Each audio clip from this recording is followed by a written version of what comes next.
Hey ladies, it's Saturday night and you know what that means. You want to get away. Single Moms Lifestyle presents the Saturday Night Getaway. Hello. Hey, everyone. We waiting. There you go. Hey, lady. I'm back. I'm here. Yes, we are all back. Hello, everyone. If you are tuned in, you are now tuned into Single Moms to Wife Saturday Night Getaway. I am your host, Queen G, sitting here with my beautiful and handsome co-host. We have Miss Simply LeRae up underneath me. Hey. And then we have Mr. Well, I'll save the best for last. We have Miss Shelly Janae up top. How y'all doing, everybody? And then we have the voice of reason, the male balance, Mr. Jihad Yusuf. Hey, gang. Gang. Y'all the best. Yes. Thank you. Hey, everybody, we are here every Saturday night, 10 p.m. Eastern Standard Time. If it is your first time, meet us back here every Saturday night. We're talking about family. We're talking about politics. We're talking about us, culture, business, parenting, relationships, you name it. And we are always up for a new hot topic or guest. So if you would like to be on the show, you can definitely email us at singlemomslifestyleradio@gmail.com. And we want to wish everybody in the month of October. God, it is October, y'all. No, man. Happy birthday, October. This year gone already, man. This is crazy. It is October 2nd. The 2nd. So, for everybody that has a birthday in the month of October, I know my way do. I know Brittany. I'm trying to think who else do I know in October. I can't think right off the top of my head, but I'm sure I'm missing some people. But throughout the month, I'll catch you. But happy birthday to everybody in the month of October. Who do y'all have? And for me, it is my birthday and my sister's birthday. Oh, yes. Today? Thank you.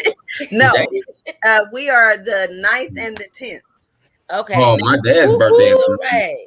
Mm-hmm. Wow. And your dad's birthday is what day? His day, my dad and my niece, Sky birthday is October 9th. The twins' birthday, let's see, what's today? My twin niece's birthday was, what's today? The 2nd, the 3rd? It was Thursday. Okay. And my sister, I don't ever call her my sister-in-law. My sister Shay's birthday is on the 8th. Okay. And Tracy, I think Tracy ain't Pee-wee's daughter, because birthday, I think, is on the 13th. Oh, we loaded. Yeah, we loaded. Yeah. We loaded. Shelly, who you got? My cousin Tamara's birthday is on the 12th, and then my cousin Rashida's birthday is on the 20th. And this year is going to be a special year for my cousin Rashida. I'm going to have to wrap her up because my grandmother passed last year on her birthday. So this is her anniversary, and this is her first birthday of that time. So I'm gonna kidnap her and I'm gonna make her special. This birthday. You're so sweet. Yes, happy birthday to everyone. And if you guys would like for us to give anyone a birthday shout out, you can DM us or you can email again. That is singlemomslifestyleradio@gmail.com. How y'all week been? Whew. You see, I'm trying to keep my eyes open. It's been a week. Yeah. We don't say that it's been a week. Yeah. I can't complain. It's just been, I don't know if it seems like the days are going faster. It's just, or so much is happening during a 24-hour period. It's just like, And not to mention, it's been getting dark earlier too. So it seems like your day goes by so much faster because as soon as it get dark, it's like, oh, that means it's time for me to go to bed. When is time spring forward? I think it's in November. We've actually been ready to fall back. Yeah. This I weekend. think it's the No, no, it um, used to be the weekend of Halloween, but like when George Bush was in office, he changed that. So I think it's the first week in it November. is November 7th. That's a day after my birthday. First week in We November. fall back. Wow. Hey, family. Uh oh wow, we had some end of month birthdays. Uncle Dunn. She said are in Mhm. September. I think she meant October. Yeah. Okay, Aunt Maddie, Uncle Maddie. Dunn, Lisa. Yes. Simply Lorraine. No, I Birthday am is in Right. October. gone already. Um, Yeah, it is. yeah, we're getting ready to fall back November 7th. And it's already getting dark. I had a busy week. It's been homecoming weekend here. So it's honestly been a blessing because we have literally like I'm going November will be the second year for Royal Air. And I've been like in and out about staying open, not staying open, see what the temperature's gonna hold. And I'm like, I've been able to see just this, well, I'll say the last couple of weeks, but this week alone, just how the buzz is buzzing. People are new faces, new customers, because somebody told them, who told them, who told their kids, whose kids' parents told them. So it's been an amazing week for me. Okay. That's awesome. Busy, but it's been an amazing week for me. Royal Air's Awesome. growing. Okay. That's That's what's up. awesome. Good That's thing. awesome. So yeah, Yeah, yeah. I've been it's been a week, but you guys know I just finished writing my first book, and this week Okay. I officially opened my company, the Black Bag Company. So it is Come official. on. Okay. That's what I'm talking So about. it's been a lot, but it's been rewarding just seeing myself put in the effort that I knew I could do, that I wasn't sure if I Yeah. really wanted to do. But it's That's all what's coming up. together. Stay tuned. Stay tuned. Do you have a date for your book yet that you're going to actually like launch your book? Um, I I don't, but I am hoping before the end of the year.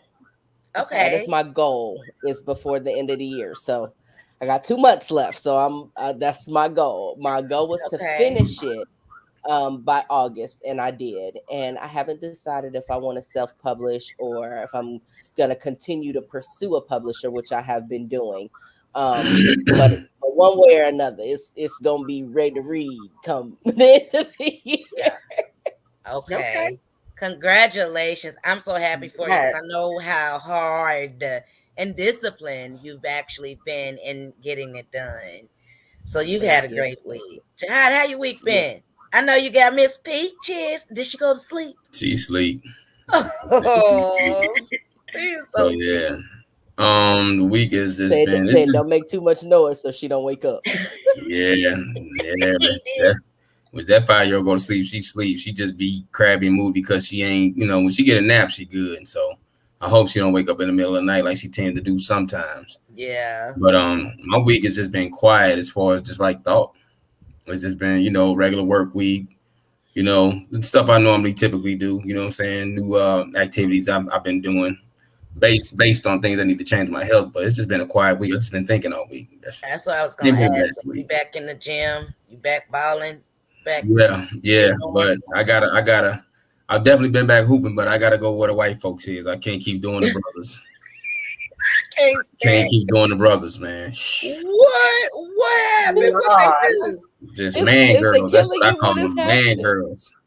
I do Man, not. girls. Yeah, man girls is what I call them. I do not like playing with emotional black men. I played travel ball. You know what I'm saying? 13-time world champ, and every championship team I played on had no emotional men on it. Like we just played, Right. but I just can't stand emotion. A man that's emotional like a woman, so I call them man girls. Oh So now I boy. gotta go find with the white boys, the Pakistanis, the Asians. I gotta go hoop with them because anytime I hoop with them, it's smooth. No arguments, no Right. fighting, That's sad. no That's nothing. so sad. It's a reality. That's sad. That's so sad. We're gonna have to have that conversation. Oh yeah. Yeah. I was That gonna have to go conversation, there. that conversation gonna come into play tonight. I was going to say prayerfully, Jesus, because let's go. Uh, Listen, everybody, please do me a favor, do us a favor, tag, like, share, please. We don't conversate just to be conversate. We conversate because we actually want to make something shake. We want to make some moves. We want to make thinkers. Tag your kids, tag your grandma, tag everybody, if you will, please. Tonight's hot topic is about what is Black culture. Um, Very, very thought provoking topic by way of Mr. Jihad, because we was like, I don't know what we gonna do. And I like being able to, while I would love to give you guys topics prior to, but these topics typically are something that, hit one of us, that we feel like, okay, this is the temperature of the environment that we need to be talking about or discuss. So they're not random. They are definitely something that it's more like what hit your spirit. And this is what it is tonight. So, of course, Jihad, we're gonna let you take it on this, but I was able to find the definition that's on the internet, and I thought I found a lot of good things that I was able to pull out. And I want to be able to talk about it here sometime during the show. But the question is, what is Black culture? And I sent it to everybody in the group, and my answer is literally I don't know. Yeah. Simple Ray, what's your answer? It's about the same, but I don't want to say I don't know, because as my son was growing up, that answer never sufficed for me. You Right. have to know. So I can just say I don't have a thought process or an opinion that suffices for this particular question. I just don't have an answer that suffices for me. That's where my answer's coming from. Right. Shelly Janae, what's your Well, I guess I have been putting a lot of thought into this, and I was trying to come up with, the politically correct answer and all of that kind of stuff. But I think it's just stuff that Black folks do. There's just stuff that we do that other cultures don't do. You know what I'm saying? A lot of those idiosyncrasy things, a lot of those things that I guess was appropriated by the masses, you know what I'm saying?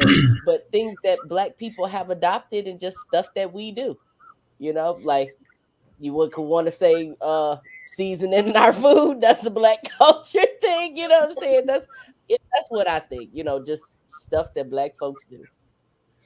And quite the contrary for me. I believe that for me, I say I don't know because it's literally my thought process is the opposite of what you said. I believe that we have been the root that what makes us authentically us, organically us. I believe that has been trampled over many centuries. You know what I'm saying? Just decades of people stripping our organic selves. So I don't want to say that I But then think know. about it like this.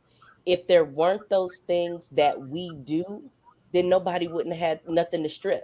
You know what I'm saying? So they And take so those that's what I things said. from Yeah, I'm us. agreeing with you, but I'm agreeing with you on a deeper level for my I'm agreeing with you on a deeper level, but my no is because I believe it's more than what we do on the surface. You see what I'm saying? I Mm-hmm. believe that it's Mm-hmm. much deeper than what we've been taught. So I want to give Jihad an opportunity to go into this and just go ahead and turn it up, because I know that's how you do. Turn it up, and we, Because we will chime in as we go. So Jihad, If I'm allowed to just take the filter off tonight. please, yes, by sir. all means. Absolutely. I You gonna do always, it anyway.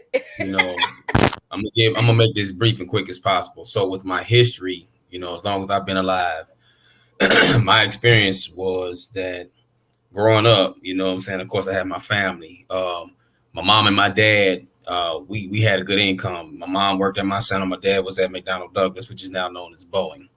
We had groceries. We was first had cable. Me and my brothers played sports, but we were sent to private school. And so being sent to private school, I began to see a different world. This is when I began to pick up on some things that I thought were defective with white culture and black culture, or white people or non-white people. Where I began to start thinking was Monday through Friday, I experienced the worst treatment from white people. I didn't understand why they treated us the way they did and their tactics. But then I would go to church on Sunday and I'd be amongst black people in the church, emotional over a white image hanging on the wall. So this got me to thinking. I started to understand the feeling of racism and white supremacy early because being in a private school, it influenced you culturally. My cousins, can identify the fact that back in the day, I was trying to listen to rock and roll. I was ripping my jeans. I was spiking my hair. I'm going to drive this home and make this make sense. So, but at the same time, as I began to get older, having had the best of both worlds, having grown up around a black family, black culture, going to the black church, and then Monday through Friday, when we're at school, we're in a private setting where it's predominantly white kids and the few black kids were there with the parents that simply could afford an education. We were all decultured. You understand what I'm saying? The education was misguiding. Okay. So I said all this to say this. Prior to the implementation of a global system of white supremacy, our ancestors were masters of the universe. They were problem solvers. They had spiritual systems. They had systems of mathematics, systems of science, systems of biology, ecology, dietary things. Okay. This is why a lot of times people get off into this thing about the ancestors. When you study history, you don't study history to brag about what we were as kings and queens. You study history to find a mistake. And for us to be in the position that we're in today, our ancestors made a mistake. Fast forward to today. Everybody answered the question intelligently. When you ask the question, I don't know. Sometimes that's more intelligent than trying to put something together in your head and ramble on with words and you really don't know what you're talking about. Because to me, that shows intelligence and a great deal of humility. All right. But the reason why you don't know is because now if you look at a lot of history in the world as non-white people, we're not problem solvers. We don't try to impact life. Culture is what you do. If I get up every day and I hit the gym and I hoop and I do, that's my culture. Shell, you said it. It's what we do. That's your culture. Everybody's culture is different. Me and Cuz talked about this before we went on. Everybody's culture is different. Some people got a street culture. Some people have a religious culture. Some people have a business culture. Cuz has a business culture. She's all about business. That's her culture. That's what she wakes up and do every day. But now when you define black culture, what is it? When you examine us today, it's silly, stupid, and pitiful. How do I say that? It sounds harsh what I just said. I say that to say that let's go with social media. You can go on TikTok, IG, or FB, and what do you see black people doing more than anything else? Dancing, laughing, or highlighting videos of sports. When you look at particularly white people or other ethnic groups, what are you looking at? New ways of impacting life, science. This is how you can save energy with your house. This is how you can fix your truck, or what they call life hacks. You typically don't see us doing that. Why? Because in this system, we've been raised to have a lot of self-hate. We've been raised to think inferior, and we've been raised to be nothing but a muscle over brain. The reason why I say that is because when you look at what the average black male aspires to be, it has nothing to do with a product, a service, or coming up with an idea. Now, I'm not saying we don't have black minds out there that are inventors. I'm not saying we don't have those out there that's not into robotics. We have a lot of that, but you will never hear about it. We have to highlight that ourselves. But when you look at us, we don't aspire to be anything outside of that. Why? Because we think that we can't be anything outside of it, because in the system that we live in, it chokes off the greatness. It chokes off the mental fabric of young black men and women to where it assigns you to a lot in life. Most of our legacies, when you look at all of our people, anybody that you love alike, I guarantee you it's between an entertainer or an athlete. But how many people do we really admonish that they came up with a cure for cancer? How many people do we admonish that figured out how to save gas in a car where you can drive 2 weeks without it running out? How many people have figured out the problems of quelling violence in our communities? You understand what I'm saying? Let me go a little bit deeper, cuz. Remember I told you last week I was going to make a confession on your show. So I think this is the show to do it. And by the way, I have to always implement that everything that I speak from is from the codified counter-racist code. And the reason why I bring that up so much because of my experience and because when I read this book, it took me 3 years to understand. I was led to about the ISIS papers, but when I understood it, it gave me the most crystal clear life path to where I became a problem solver. I got on my assignment, and I'll flash the book because people always asking, but that's the book right there. But I'm gonna go ahead and say this right now because I think this is the time to say it. Okay. We're dealing with culture. One of the biggest things with us as a people, we're very religious/spiritual. I say religious, some people are religious, some people are spiritual. And then I look at us and I'm like, I look at the problems that we have in our communities. But then I look at the ratio of churches that we have, and I look at the amount of believers that we have, and I look at the people, who know the Bible left and right. Many people for a long time have figured that I was an atheist. They figured that I didn't think it was a God or whatever the case may be. Nobody ever asked questions. I put some on Facebook. People took it at face value. Nobody ever hit my DM and asked me a question. What do you mean by that? I don't question the existence of God, Allah, Jehovah, whatever you want to call them, but I do question the integrity and the authenticity of those who say that they are believers. I'm talking about culture. You can't believe with no action. That's where we are. We're about feeling good, but we're not about logic. The Creator gave you eyes and ears and legs and arms. He gave you tools to solve problems. While many speak on salvation, the salvation that you seek for is within your own intelligence. It's within you. You have a brain, you have eyes, you have arms and legs. Now we're dealing with culture. But culturally, what do you do with those tools? You're going to learn how to sing. You're going to learn how to play a ball game. You're going to learn how to be a comedian. You're not taking those tools and using to solve problems that we have right before us. But then again, you say that you the child of the Most High. You're a conqueror. False. You're conquered. No weapon formed against me shall prosper. False. They all prosper, namely in the education system, in all 9 areas of activities of life: economics, education, entertainment, labor, law, politics, religion, sex, and war. So when we talk about culture, our culture has been greatly debauched into mediocrity to where the things that we do in our thought, speech, and action are the most non-constructive, non-productive ways of going about everyday life. What's the number one thing that Black people have? Their number one priority every day is showing off to other Black people. So when we talk about culture, we have to really dig deep and be honest about who we are, because according to the code, respect is not lying to yourself. And the number one thing we've been doing for generations, we've been lying to ourselves about who we are, what we are, the excellence, the greatness. It does not exist. If we're not out here to solve problems, if we're not out here to be on an assignment that it can impact the lives, and not just Black people, but impact the lives of humanity. See, I talk about racism and white supremacy a lot. Every white supremacist was born human until they're taught not to be human through a culture. We're talking about culture. Everybody, every killer and murderer in jail was born a human with a human heart until they're taught a culture, sometimes adaptable because of circumstances, environments, and cultural conditioning. So at the end of the day, our culture is non-existent because our culture does not impact life and our culture don't solve problems. When we get on the level of there's nothing wrong with emotions, but emotions must be used for a purpose. There's nothing wrong with belief, but belief must come with triggers. If your belief don't have triggers for you to solve problems, then you're missing the greatest point. You're missing the greatest picture, because the one thing I tell people all the time, and they struggle with this, when I transition, don't celebrate my life. Because if I leave this world in the same condition for my children to live in and my grandchildren to live in, there's nothing about me to celebrate. And right there. So let me tell you this, Shahad, because I just want to jump in, because I do agree with you what you're saying with that culture. But you know what I've noticed, what has become a trend to me, and this is something that I learned, and maybe everybody doesn't know, and that's why when I talk to Gwen, I always speak about the power of what you think.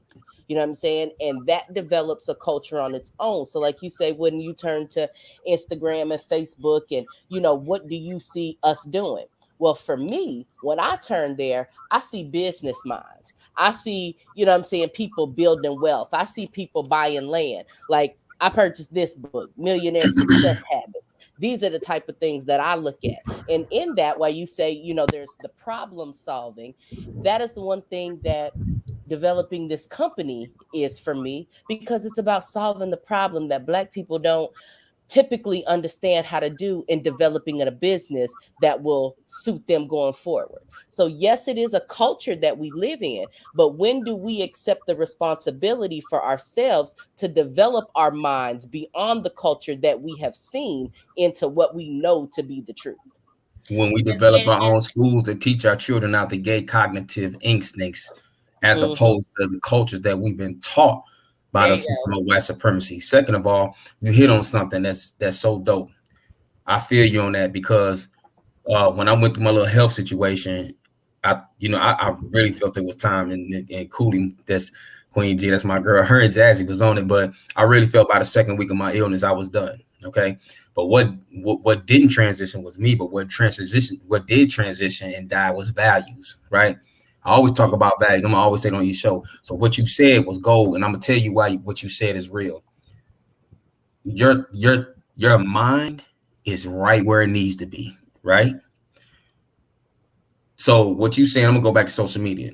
I used to be heavy in the conscious community. I'm the furthest thing from it.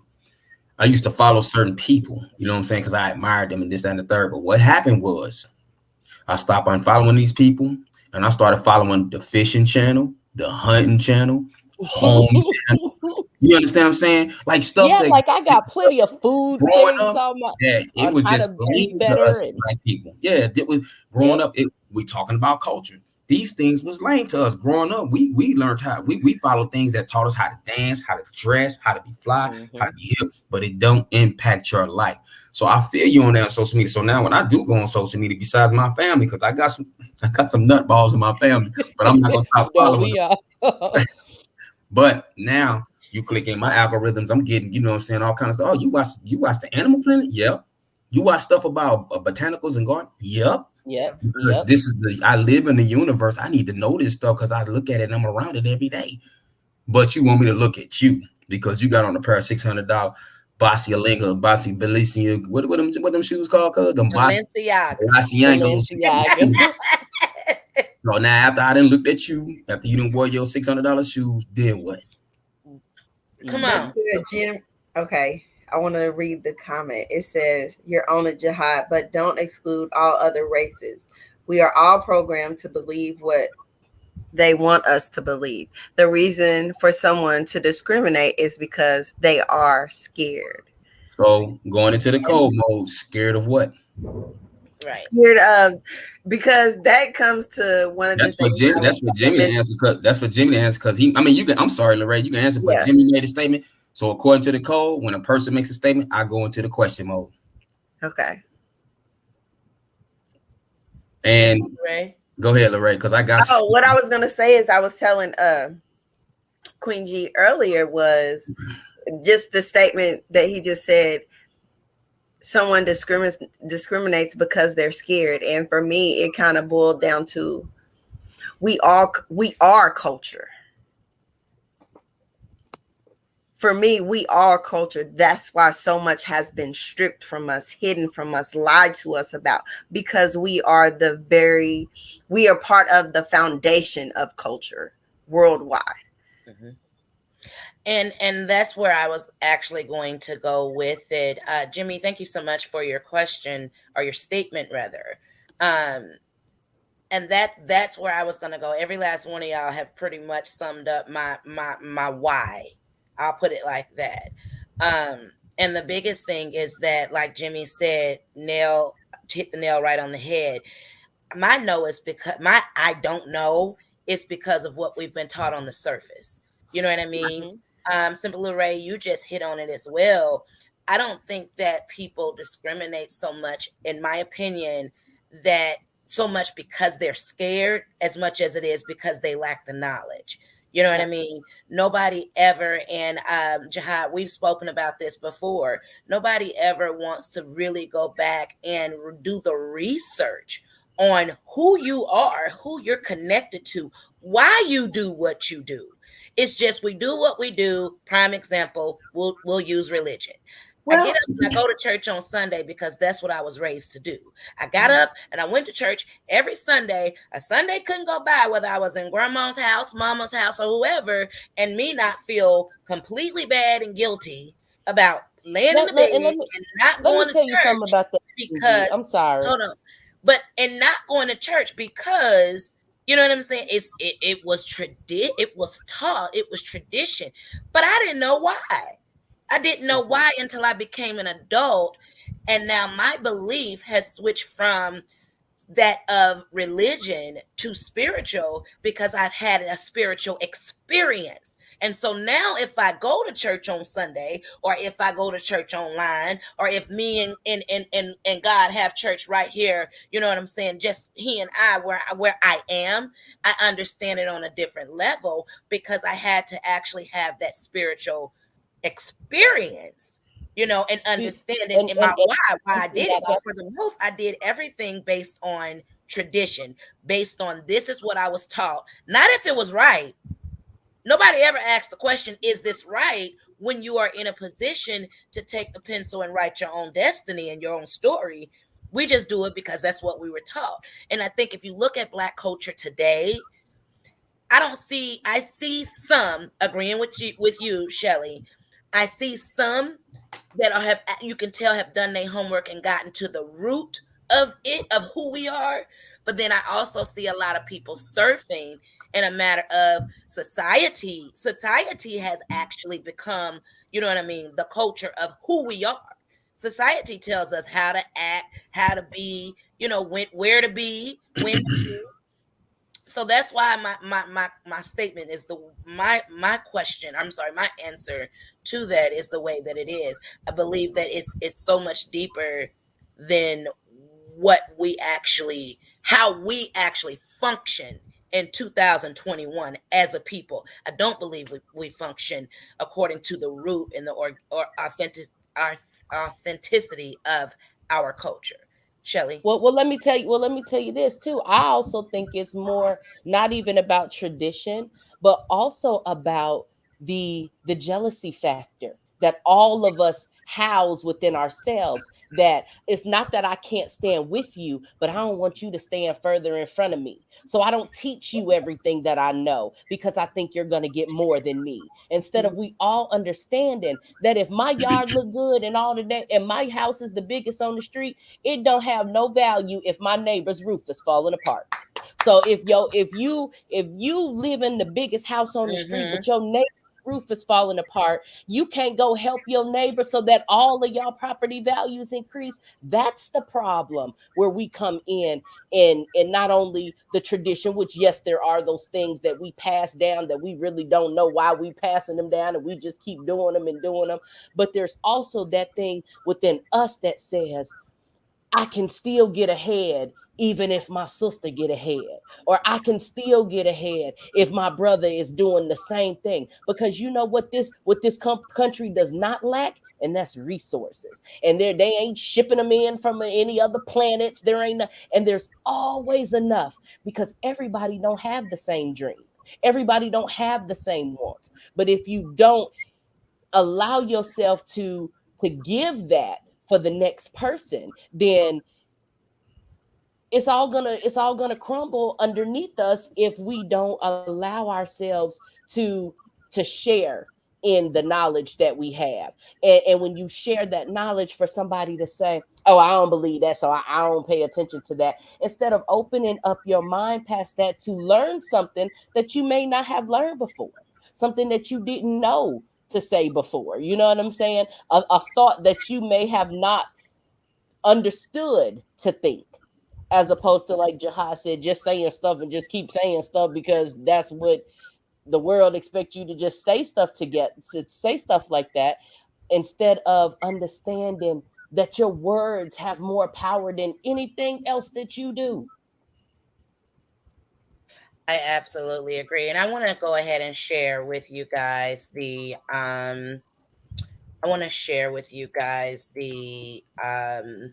Wikipedia definition of what Black culture is. I found it really interesting. So I'm going to jump down to where it says African American culture is rooted in the blend between the native African cultures of West Africa and Central Africa and the European culture that has influenced and modified its development in the American South. And so then it says understanding its identity within the culture of the United States, that is, in the anthropological sense, meaning conscious of its origins as largely a blend of West and Central African cultures. Although slavery greatly restricted the ability for Africans to participate their original culture or cultural traditions, many practices, values, and beliefs survived and over time have been modified and or blended with European cultures and other cultures such as that of Native Americans. African American identity established during the period of slavery, producing a dynamic culture that has had and continues to have a profound impact on American culture as a whole, as well as that of a broader world. African American culture, again, what they're saying is everything stems off of us. We came here spiritual, minded, spiritual being, operating in a more spiritual way. We started traditions. We started, whether it's praying, whether it's this, they took the spiritual traditions and then they blended what they did was what they call their religion with ours. And if you think about it, going back to religion, Jihad, I gotta speak on that. The Bible. I'm not I'm not 100% word for word take the Bible verbatim. Again, that's why I'm big on being spiritual, because it has been tainted and touched so many times by different rulers, by different people that want to manipulate other people's minds. They want to be controlling. They take things like this, such as cultural religions, cultural traditions, and practices, and I think over the span of our lifetime and our grandparents and great grandparents, they chisel a little bit off. This is how I visualize it. They chisel a little bit of the authenticity off of it more and more, to where here we are in 2021. Our children could definitely not answer this question. You understand what I'm saying? And not in its entirety, not in the fact, not in the deity of what culture really means and who we Well, are. you know what? I think that a lot of us, well, like in my opinion, I think that the Bible is a living version of how you should conduct yourself in life. I think that it's meant to be a depiction of things that you will go through at every stage of your life. And here's how to handle that. When theology has made the Bible historical, so it's taken the life out of it and saying this is how Jesus did this, or this is Adam lived this time, and this, when at every point in our being we are Adam, we are Jesus, we are Job, we have been Daniel, you know what I'm saying? We've played that Solomon role. Those things all happen throughout our life. And when you make it historical, like, which is my thing, I absolutely don't I don't feel how anybody else chooses to live their life. I don't disrespect anybody. I have no opinion on how you choose to live your life. But for me, like, I feel like people go to church searching for something that they did not know was inside of them in the first place. And that's why you get the different explanations and why you get the pieces that people take out, and you know what I'm saying, to do that, to search, to tell you, well, look here for this or look here for that, without knowing that everything you are searching for is inside of you. And if you go from that point, then anything is possible in your life. And those I are the agree with things that. that they shut down from us in slavery, so that you don't know that you have the power to do anything that you want to do. You know what I'm saying? I'm going to have you reach up and I'm going to have you pray to this God because he's on the outside.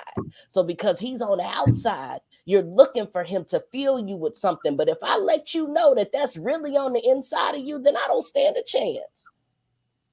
Right. And again, it goes back to everyone's statement or understanding that it is something that you do.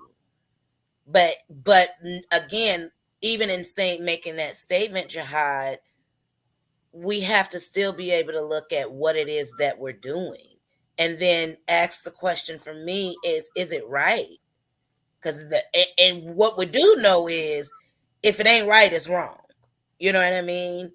And Mm-hmm. again, I think that for me, and I was talking to Jihad earlier, just saying that I believe that it's as a whole, but it's also an individual mindset. You know what I mean? That you actually, it starts in your mind, something that you Mm-hmm. have to actually believe that and stand solid on and be firm with. We are so easily swayed nowadays and for a long time. But to just be organically you know what I mean? Whoever you are, be solid in that. I was telling my sister earlier, and I said, and I think Simply Little Ray, and I said, culture for me is simply, or was Jihad. Culture for me is simply says who.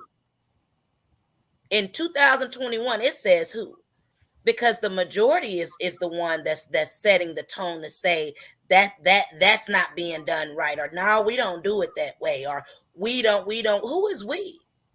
If you're solid in who you are, if you've done your research, you've done your homework in being able to find the answers to your authentic self, then to me, whatever it is that you do, like Jihad said, that your culture, Your culture is your different than culture. everybody I can't else's. Yeah. stand when people come in my store and they call it a urban store, urban blend. No, I'm not. No, it's not. You will not put me in that box. You won't give me that title. Mm-hmm. The name of the store is Royal Air. You understand? And what's inside of that store is everything that makes me me. It's stuff that I don't wear. It's stuff that I wear. It's something that my mom wear, my sister wear, my granny wear. It's something that my friend wear. Somebody I work with would wear. You know what I mean? It's something that kids wear. It's to me. I've created my own culture Well, you know just what? I'm gonna tell in you the this, way that Gwen. I. And, and just in the statement that you made, I Mhm. would say in that's where they consider it urban, because to the outside, urban is colorful, urban is flashy, urban is Mhm. beautiful. You know what I'm saying? Like you told me the one customer you had when she walked in and she said, oh, it's colors in here. You know what I'm saying? Other stores don't have that. That's what makes it culture. And because somebody's lack of knowing a different word for that culture, it becomes urban because it's flashy and it's cute. Other cultures of people typically don't have flashy clothes. Look at your African attire. You know what I'm saying? It's colorful, it's flashy, it's bold, it's out there. You know what I'm saying? So those are the things that they associate with urban and That and they our exactly that and our they culture associate because with, it's but beautiful. and it's what they associate with, but what I associate it with, you know what I mean, is everything that makes me me. It's my Mhm. family, every screw, every nail, you know what I mean, every piece of paint in there. It's who we are. Everybody took their gifts and talents and came inside of that building and did what they do. Nobody and nobody tried to play a different role. Nobody tried to step on nobody's toes. Nobody was like trying to outshine anybody. Nobody was saying, hey, I do this better than you, you do this better than me. It wasn't anything like that. We were a village. We were a culture, a people that was in there, and we just did what we do, and it worked. You know what I'm saying? Mm-hmm. And I think that's the one thing that I want to get away from. And for me, it's different. You know what I'm saying? It's different than the majority of where I am. It's the lady that came in the store and said that it's pastel colors. She's like, every store the same plain Jane pastel colors. And she wasn't one of us. You know what I mean? And she just stood in the doorway of the store and took a deep sigh, like, you know what I mean? Because it's different. And I think that's the mindset we have to have. When we talk about just being culture, we have to be okay not being what the majority is telling us we have to be and we have to do in order for us to be one of them or one of us. You know what I mean? Girl, let me tell you, because when I wrote my book and my husband was reading it, he was like, oh my God, are you gonna say that? Right, I was like, why? If that's what, it's not anything that anybody else is gonna have, you know what I'm saying? But if that's the way I feel and I want to say that, then that's what I feel like I want to say. And I don't care if it's not meant for everybody. Because it's not meant for everybody. It was meant for me. So if I don't care if nobody else don't read it, I did what I needed to do for myself. And I think that's where we a lot of times allow the world to influence those gifts that we have and influence the culture that we are in our own right. And I agree with that. Jihad, when we talk about being cultured, and you made a statement earlier about not wanting a ball, all right, you know, you can't play sports or, you know, do anything with you know, African American black men per se, because they're too emotional.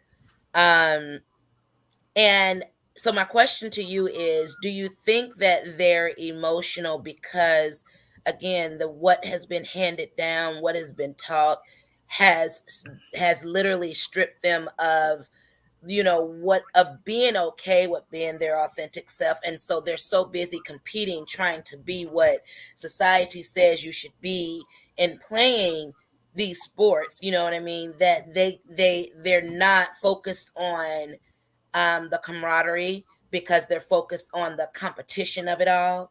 Would you say that that's why they're so emotional and why you are wanting to veer away from, you know, playing or, you know, just balling with those type of people? Well, according to the code, all of us are monsters and monstrosities. The system has created this in us. So when I get around non-white men and I'm playing ball and you see the provider, or like they say in basketball, he's a baby. You got to understand, the one thing that we as non-white people pride ourselves in is our genetic prowess. You understand what I'm saying? So when it comes to sports, this is where black men feel like they have size, they have height, they feel like they have stature in the sport, because they ain't got it nowhere else in society. They don't control nothing. We don't own nothing. We don't make the shots. We call no shots. We don't run politics. We don't handle and control economics. We take the crumbs thrown to us at the bottom of the slave ship. So when we get amongst each other, it's gonna always be, I'm the bigger nigga than you. I'm better than you. And it comes out through sports. Just like when a man comes home and whoops up on his wife because he can't whoop that white man. Just like I tell a lot of brothers, how you gonna tell your wife what to do? You don't tell a white man what to do. So when you get amongst men, these are men who are monstrosities. I go around any other group of people, mainly white people. I hoop with white boys. Never no argument, never no drama. Might be a call here and there. Black people as a whole will respect each other based on how good somebody can play ball, how good somebody can sing, how sexy an actor is. We base these things and respect the persons. Why? Because outside of genetic prowess and what we look like and how we perform, we're nothing.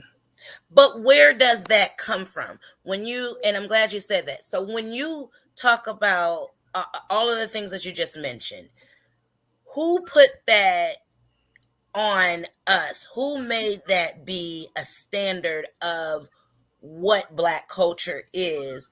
All of the shallow things and the vain things that you just mentioned. How did that come about? How did we get there? System.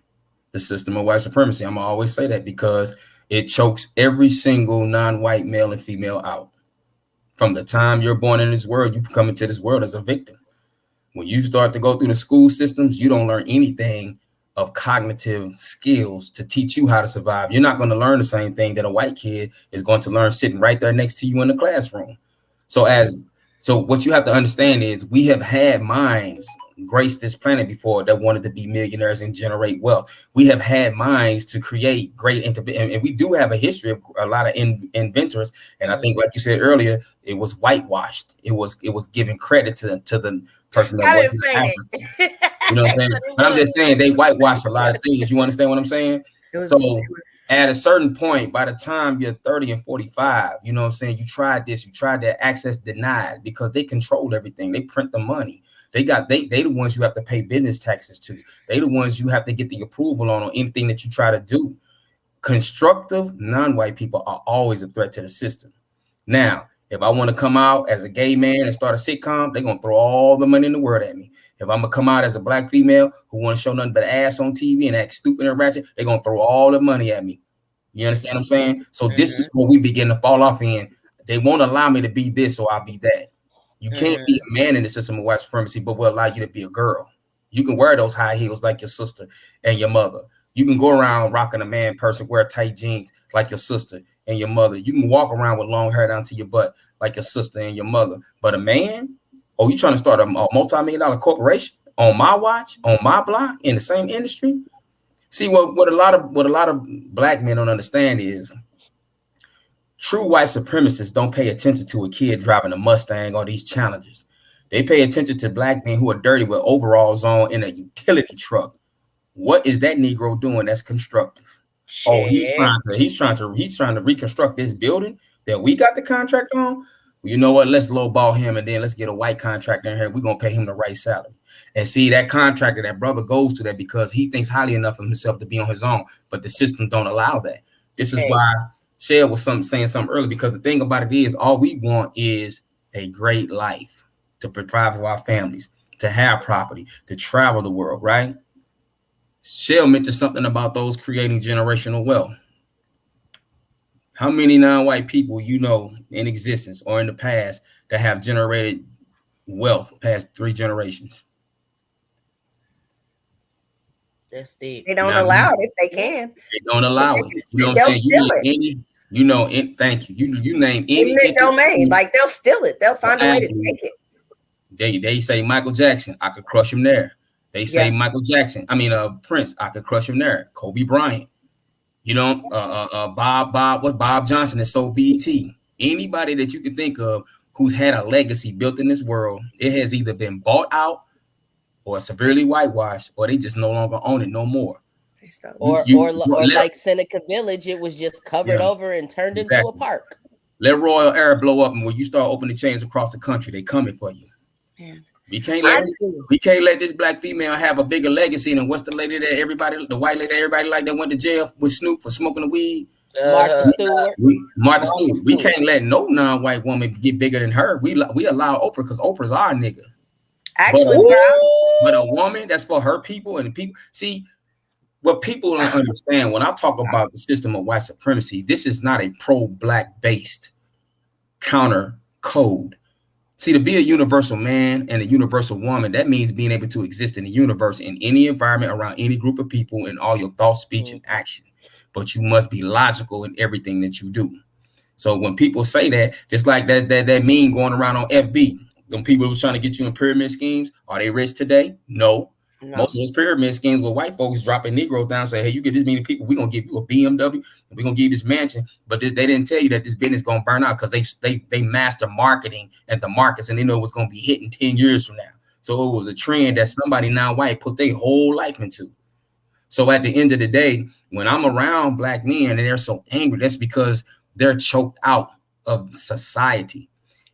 Most, even the street thug had an idea that could have impacted the lives of people, but his idea wasn't funded, or if it was funded, white supremacists knew he didn't know enough about the business to maintain it.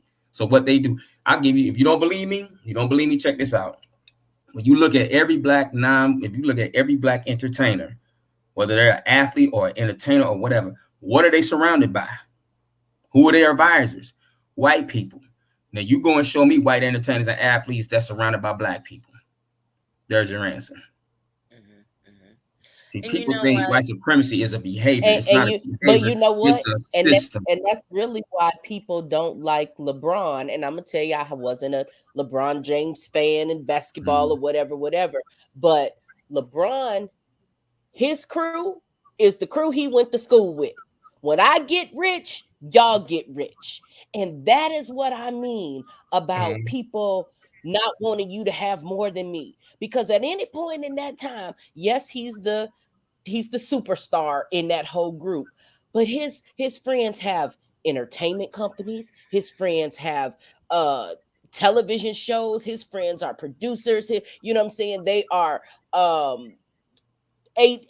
athletic agents, you know what I'm saying, they own companies. Those are the things that you do when you get rich, is you make your friends rich and you bring those Shelley, friends that with just you. reminded me of a time it's a song, the song that Boss, that Jay-Z and Beyonce, everybody know I love. If you broke, if everybody if broke except for you, you still broke. You still broke. Say what now? Say it again. Y'all both talking. Says, he made a statement that says basically, you know, you're not a boss. People that run around and say they a boss because they own, they got it, they got this, they got that.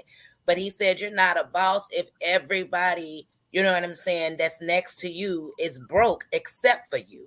You know what I'm saying? He said, here we say you broke if everybody is broke except for you. Yeah. So you still broke if everybody around you was broke. And so that I was just it just comes to mind because that's one of my favorite songs. But I listen to what he's saying, and everybody know I'm not really a big rap fan, but when I gravitate to it, it's because they said something. You know what I mean? And I felt that though. Can I say something about what Shelley was saying about LeBron? Now let's go. We still talking about culture, right? We talking about our thought, speech, and action. The statement that you made was a correct statement. Most people do not like LeBron. You know why most people don't like LeBron? Most black people don't like LeBron. They see white people dislike him for another reason. Black people don't like him because, he ain't to go because Michael Jordan scored 30 points and LeBron is. That's the reason why they don't like LeBron. But the real elite people don't like LeBron because, this nigga got a mind of his own. He's doing He's doing codified things most athletes didn't do. Michael Jordan didn't do this. Can you understand? And I'm gonna tell you, Magic Johnson didn't do this. Tell you, I was born in Northeast Ohio, 50 miles from where. Well, about Akron is about 60 miles from where I grew up. For a black man to come in there and start his own school, regardless of anything else that he got going on, for you to bring a school to that town with it. If anybody ever been to Cleveland or been to Akron, you will understand. You will understand the importance of him having that school right there. And I think just like we said, we talk about LeBron on a whole different level. That's big shit to me. And I could care if he didn't play another basketball game, if he don't do another movie, if he don't have another tennis shoe, none of that.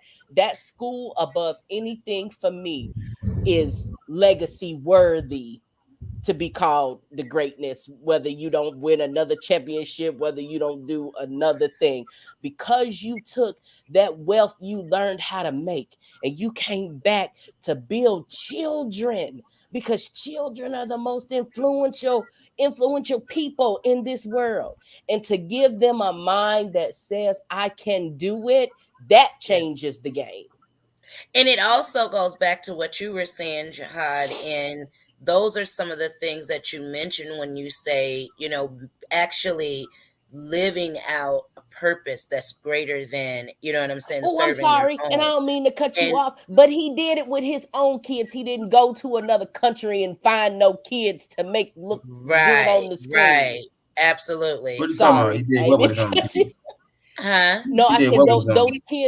those kids are from his community. Those Oh, kids are from Yeah. where he lived. He didn't go oh, to okay. another country and try to make it look good. Yeah, I got you. Right, right. And I think that is so important. Simply Ray, you and I were talking about this, all of us after the after show, um, last Saturday, and we were just saying how it is important that I think in order for us to see those beyond three generations that you're talking about, Jihad, it's important for these kids, our young lives, to see it now, for it to become a new norm for them. What LeBron did is a new norm for them. What Obama did is just a new norm. You know what I mean? It's these are things that we were never even allowed to think would be possible we could do for ourselves. But then Mm-hmm. putting in schools, you understand, becoming the president, it seems so cliche, and it's just like, oh, I want to be a firefighter, I want to be a president. I don't think other cultures understand the magnitude of what that shift causes when these things are accomplished on a whole different magnitude, where now it has become different. The generations behind us, these are the things that's becoming their norm. But I do believe that they need to see it more. They need to see not only the black And it's businesses, not the only black what Obama athletes. does They need to or see, you LeBron. know what I'm It's what saying, Glenn does every everybody, day. basically, every business, every entrepreneur, every person, they need to see us do something with it that's going to actually sustain when we're gone. Like you said, Jihad, it has to be something that's going to sustain Miss Peaches, you know what I'm saying, when you're gone. It has to be something that my grandbaby Susu, you know what I mean, that's going to be there when they're ready to take the baton and move on. But those are the kind of investments that I think, for us, being cultured and understanding what it really means, once we get to the root of that, then we'll start making those kind of moves. Too many of us live in the moment. We live for today. You know what I'm saying? Or like you were saying, Shelly, we live selfishly. You know what I mean? It's But about then think me. about I it ain't this trying to way, help even you. You know what I mean? And I think that that's what it stunts our growth. It stunts our and growth because even in that culture of seeing, yes, LeBron and Obama, but what do the children see from Queen G? What do they see from Jihad? What do they see from Shelly? What do they see from Simply Lorray on a daily basis? What do we tell them that change the way that they think? What do we tell them that changes the way their growth happens? You know what I'm saying? What do we show them in show. how we move every day? Because you can tell somebody something, but if you're showing them something, and not always that it's the athlete or it's the president. What about the lady that owned the grocery store down the street? You know what I'm saying? What about the lady that sits outside of the barbershop each day with her own flavor of bunt cakes, or you know what I'm saying, or whatever. Those things transition their life on a more impactful level even than what they see on TV, or what television allows them the preview to see. You know what I'm saying? Because we don't know LeBron, we don't know Barack Obama, but I know Queen G. And I know when she get up in the morning and she go to that store, she is about her business. So when I see that every single day, that changes the way that I think about business. That changes the way that I think about how I can move. You know what I'm saying? and So the and movement is in our everyday thing that's Yeah, changing that yeah. And movement. that's what Jihad was saying. It's in what we do. And he and I had a conversation last week. And I was telling him, while um, the businesses, they have given me, they put me on the path to freedom, but freedom ain't free, because my new goal is while I thank God that the mindset and creating that, just that mindset for my children, every last one of my children either has a their own business, whatever they're doing, whether it's hair, whether it's the construction, they all, that has become their norm.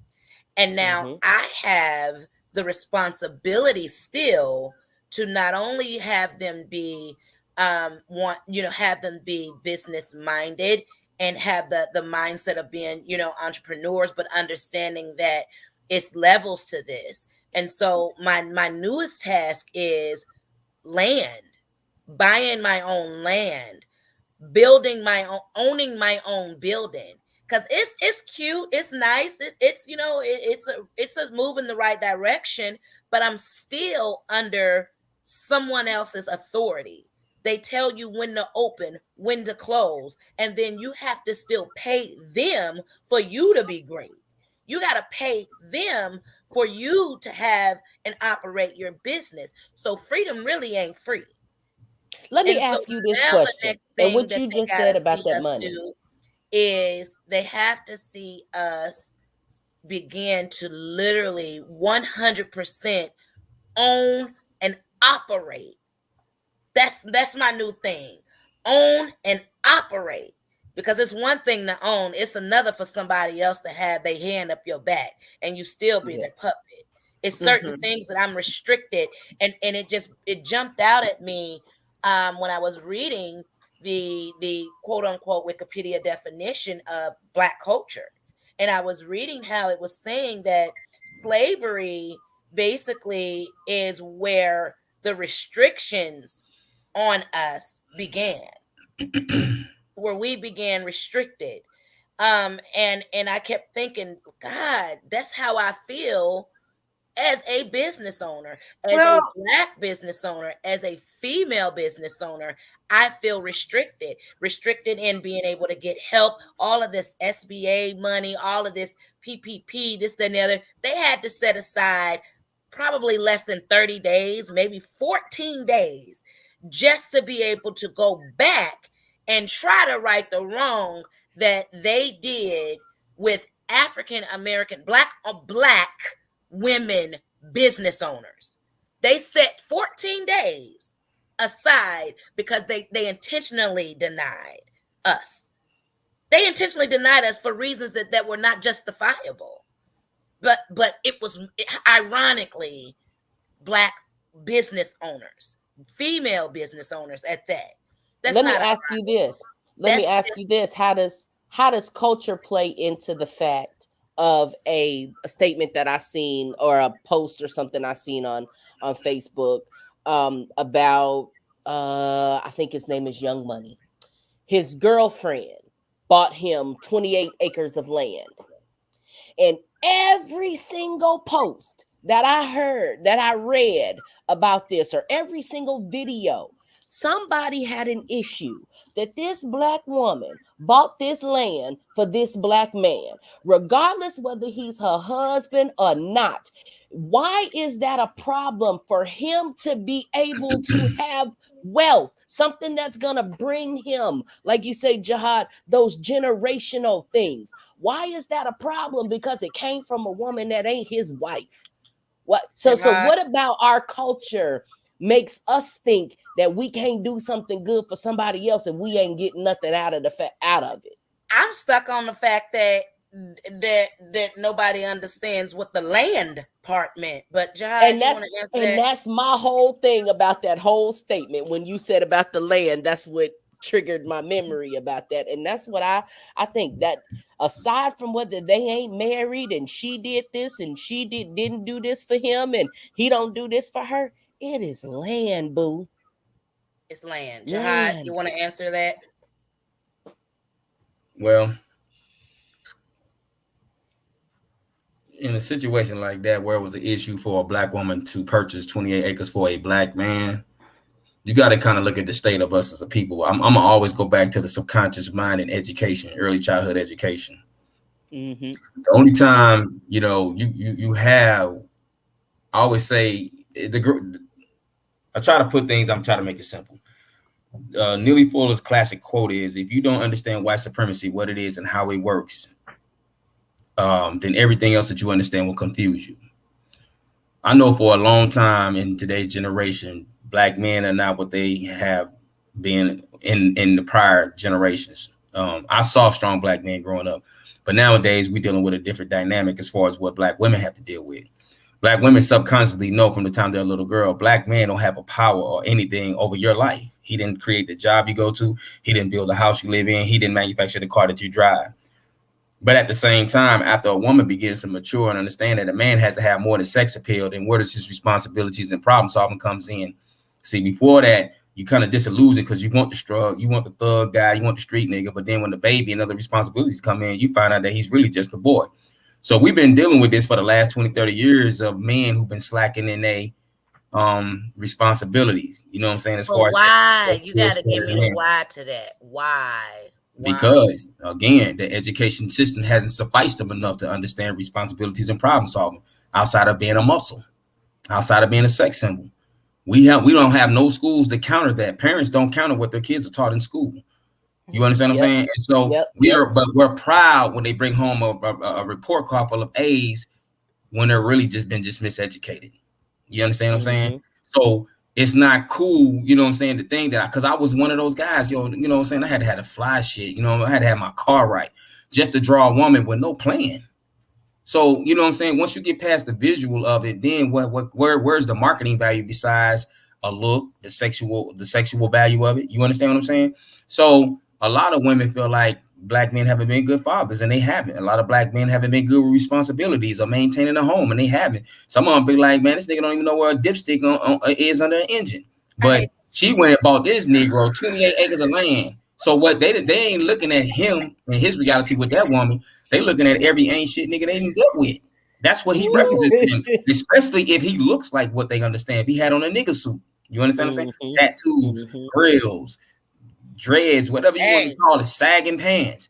They looking at, how did you find value in him to purchase him this land, or what he gonna do for you? What he gonna build on that land?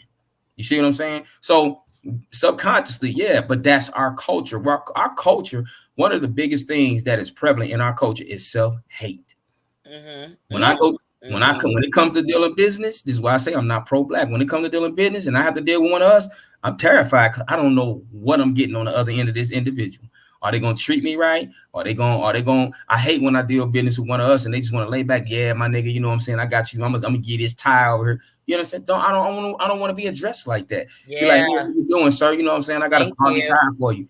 You know what I'm saying? Or they disrespect you, and then you're gonna treat a white man or white woman better than you. Yeah. So we have a lot of self-hate issues to deal with, because when you go back to programming, here's another thing.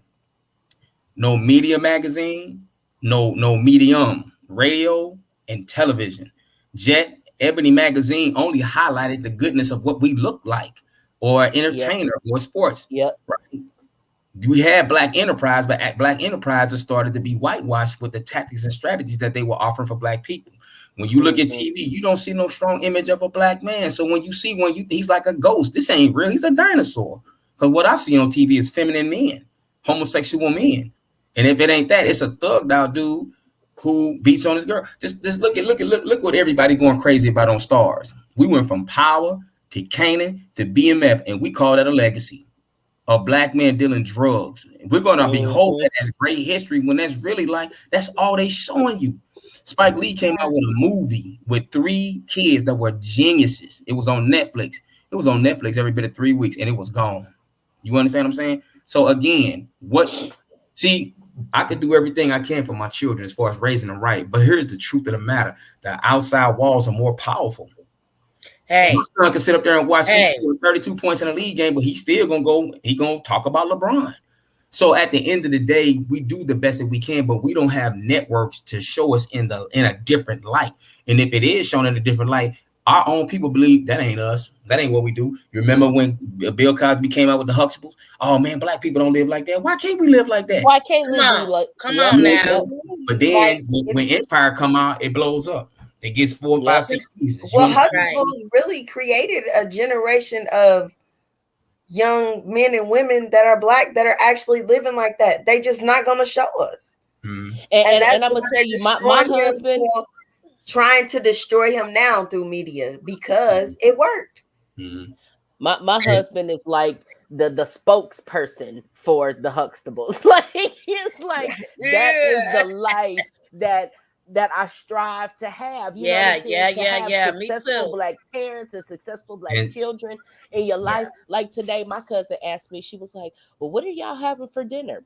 Steak and potatoes?" She was like, "Oh, y'all bougie." Yes, we are. That's how we like to live. You know what I'm saying? And I'm like, and it's not, and for me, it was a thing like, wow, because we like to eat steak or we eat crab legs, or you know what I'm saying, You then gotta be we this. gotta be bougie. But yeah, if that's what that means, because I like nice things, then yep, that's what I am. I'm but sorry, then I don't going back apologize to, for that. but then here's the thing, going back to Black culture, right?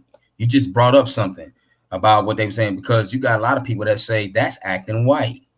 I didn't know action had a color on it. Oh, I Going can't home, stand it. studying your homework, Yes. or talking like you can read a book or proper is acting Yep. white? No, you don't give that much credit to whiteness. Whiteness is Yep. something. Let me tell you something about whiteness. Whiteness, cuz asked me what white culture was. I can answer that even more. White culture is an attitude. That's all it Yes. is. Yep. White culture is an attitude, Mindset. because the only thing That that I separates white demand from Black something is and what you have, because white supremacists are about fun, glory, and material comfort. So if Shelly is able to live in a neighborhood next to white people, and she's got as much as them, if not more, the whiteness starts to disappear. See, as long as Black people got hell, white people will always have heaven. Let me go yep. back to something I wanted to say earlier in the program. I have to get this out, because I really didn't finish the confession, but I think it's just too much to put her tonight. You Going back to good. religion You and white real. folks, you said something about they came up with Christianity. According to history that I've observed and studied, they never had a religion. The No, first, no, no, no. They didn't. They That's the what I didn't. was first, getting ready to the say. first guy, Culture means us. the first guy they seen personified in a human form was the original man in the motherland. And let's understand Pangea when the world was one landmass. So let's just not stick to Africa. We from all over the globe. All right. Globe. Okay, Yep. come But on. I said all that to say this, according to the code, and this is my own logic by understanding the code. As long as the system of white supremacy exists, there is no such thing as a white Christian. There is no such thing as a white person that believes in God. You can't say you believe. You can't tell me that you believe in a God whom you've never seen, heard, or seen, but that you allow this system to exist to your quote unquote brother. And I'll tell that to Joel Osteen or anybody to their face. I would take them to the ends, because I can challenge them there on logic. You can't preach a gospel, because the biggest problem on the planet is racism, white supremacy. You in that problem, you in all other situational problems. And it can be done in a record time. See, what people put together, people can pull apart. Black people think that we could never beat the system. I think Queen G said it earlier. Shelly said it earlier. If everybody focused their one thought on this one thing, if we start to speak these algorithms and we all start to get on this level of problem solving, we can crumble the system. Now, we'll all get together to organize a party. We'll all get together to organize trips. We'll all get together to organize a dance, whatever we're going to do. But we don't organize. We never set our thoughts on replacing the system of white supremacy with a system of justice. It's the furthest thing from our mind. Because number one, some people say it don't exist. Some people think it ain't the problem. Some people think I'm doing my own thing. You ain't doing nothing in this system. Like Cuz said, let Cuz is in Shelly. I don't know if you're familiar with Georgia, but she's in North Georgia. Okay, that's a different type of demographic. For her to be that successful is phenomenal. But let her Don't I continue to grow know? up. Let her to continue to grow up, and the sheriff keep riding by, because it's a code. They keep riding by. Go look at that store that little nigger girl got over there. Oh, it's getting bigger. The lot's getting packed. Now the mayor comes riding by. You understand what I'm saying? Now the commerce starts riding by. Then they start to play games with the taxes. Then they say they want to tear down a building because they want to build a pet zoo or a pet home. That's how white supremacy works, because she's constructive and in a demographic where she's really not supposed to be a dominating force to be that successful for what she is. So at the end of the day, we must become codified and counter it with the code, not with emotions, with logic, With with logic. thought, speech, and action. You said something that I want to touch on, because I think it also, again, we're talking about culture, Black culture. I think it is the most disgusting, irritating thing, and I have got to go back and give my 2 cents on the whole. We as a culture have a bad habit of, like you said, tearing each other down. And especially with the whole you talk white, you act white, you cannot act a color. You know what I'm saying? I think every last one of us has been guilty at some point in our life in making that statement Yeah. until we were educated and realized that that in itself is a very uneducated statement. You cannot act a color. You cannot. You act. I can't. We do it. Oh, they want to be black. They acting black. They talking black. She talk black. She dressed black. We're talking about culture. You understand what I'm saying? There are certain things that are a constant, especially in other ethnicities, and other nationalities. Their culture is more consistent than ours. We, I think, are easily puppetried. We're easily swayed. I think for us, it's just a matter of being solid about something again. You know what I mean? I think that this is definitely um it's definitely something that we have to find a consistency, you know what I mean, in order for anyone else to take us serious. You Mm-hmm. understand what I'm saying? If we're not consistent with it, then we absolutely can expect, and this is where my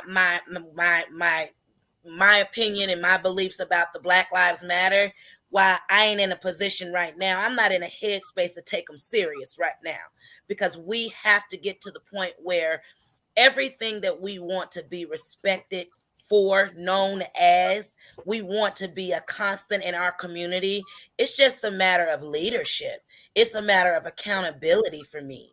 You know what I mean? And I don't want to just say it's black men, you know what I mean, who lack a lot of the some of the skills and trades that, you know, we as black women would like to see them possess, because I think it's vice versa. I think that it's a lot of skills, and there's a lot of miseducation in the black woman as well. There's a lot of judgment in the black woman. I'm one of them. You know what I mean? If a black man don't do X, Y, and Z, he ain't a man. I think I just had this conversation some point in time this week. But if a black man don't do this, you know, if he ain't walking around tatted up, if he ain't, you know, too manly to go to the nail shop, you know what I'm saying, if he ain't too manly, you know what I mean, to wear, you know, something other than joggers or sagging, then he's not a man. You know, it's people that are highly educated. It's the Carltons, because that's another black family we failed to mention. It's the Carltons that get talked about, get called gay, get called, you know what I'm saying, faggots, this, that, and the other. But it's the Carltons that's in there talking about the science and evolving, you know what I mean, us as a people. But they get labeled because they don't look like what we have been taught as a culture a man should look like. Not what he should do, but what he should look like. We're not worried about the what he's doing, you know what I'm saying, that's affecting our community, that actually is affecting and causing change. What we're looking at is, like you said, Jihad, back in the day, you know, if you had a nice car, you walked around with grill tatted up, this and the other, you looked the part, you know what I'm saying, then that was good enough for the average black woman. So I think there's a lot of accountability on both When I made parts. all my babies. Huh? What you say? That's when I made all my babies.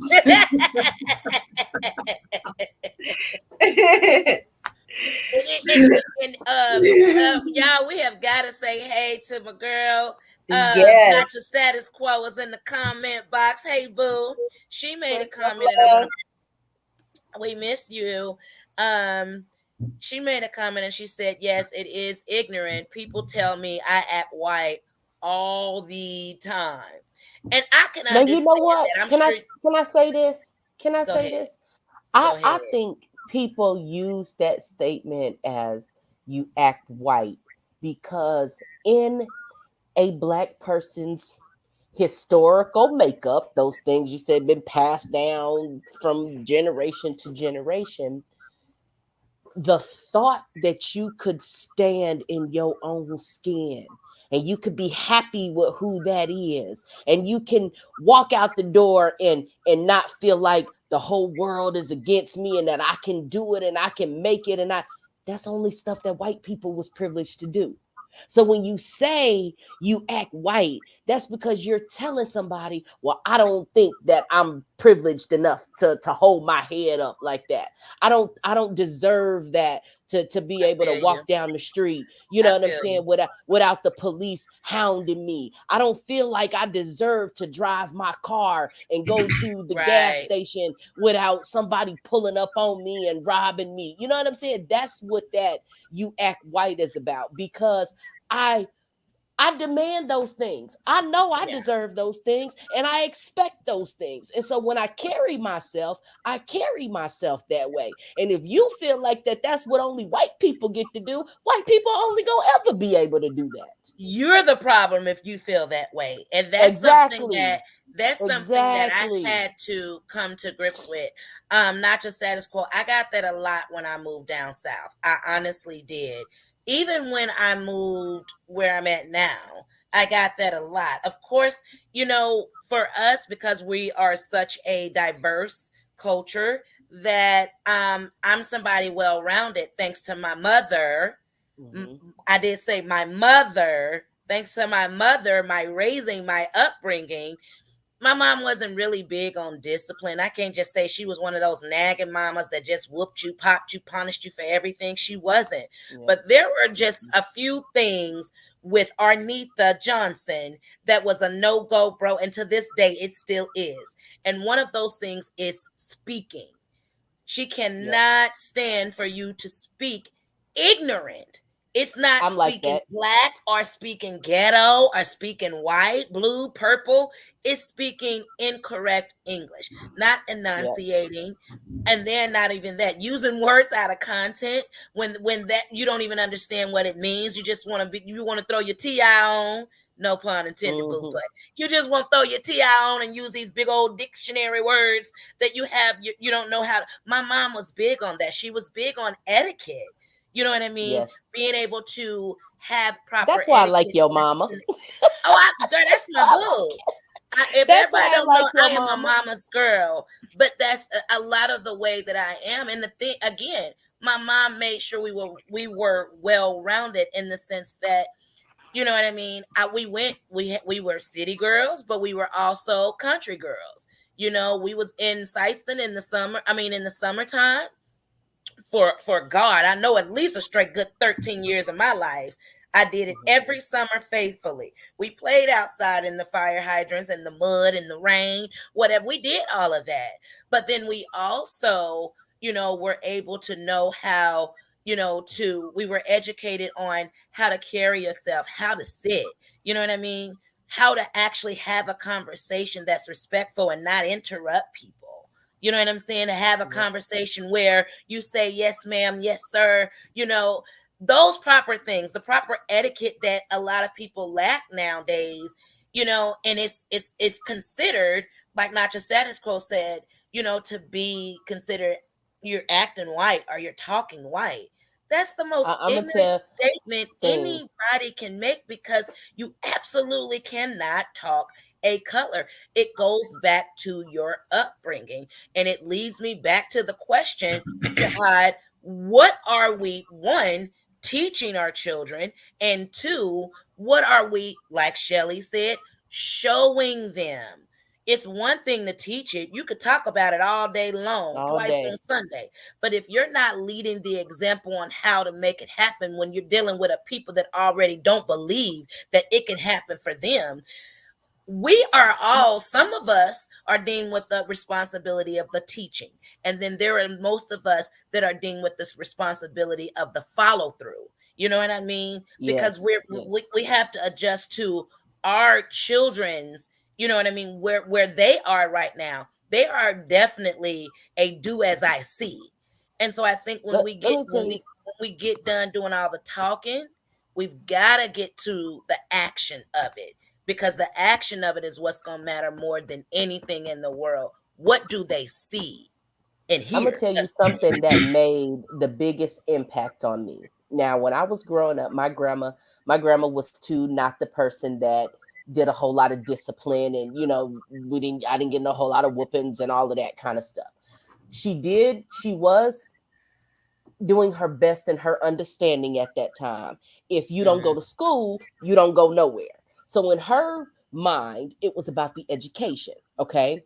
But when I was, from time I was in second grade, you know, you get those books, you come home with the words that are missing out of your spelling book, and you have to fit the right word into the sentence, you know, to make it make sense, and you have your vocabulary words. Every single week, my grandmother sat at the table with me and we went through those words. Every single week, we brought out the dictionary, we read them in the sentence. Do they make sense? Do you understand? Do you know what this comes? And as I got older, I understand that for her, I think she did that in her space because she didn't always understand. But for me, it was it was the way that I learned my language. It's the way that you learn how to speak, the way that you know how to, like you say, be respectful.